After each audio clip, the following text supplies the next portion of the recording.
জীবনে বহু রাজরাজদের দরবার আমি দেখেছি, কিন্তু মুহাম্মদ সাল্লাল্লাহু আলাইহি সাল্লামের দরবারের মতো শানদার, এরকম ভারসাম্য, গুরুগম্ভীর, মর্যাদা সম্পন্ন দরবার আমি জীবনেও দেখি নাই। তার কোনো সিংহাসন নাই, সাধারণ মানুষের মধ্যে তিনি বসেন, নিজের জন্য আলাদা কোনো সিংহাসন নাই। এবং প্রত্যেকটি মানুষ তার দিকে তাকায় থাকে, চোখে পলক দেয় না, কারণ চোখে পলক দিলে ওই সময়টুকু এই সুন্দর চেহারা থেকে বঞ্চিত হয়ে যাব।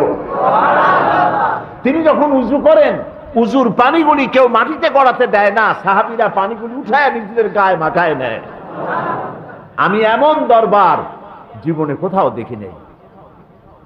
নবী করিম সাল্লাল্লাহু আলাইহি ওয়াসাল্লামের দরবারে এসে লোকেরা সব তাকিয়ে থাকতেন এবং একটা গুরুগম্ভীর পরিবেশ থাকত।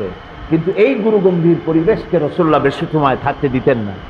তিনি মাঝে মধ্যে রসিকতা করতেন।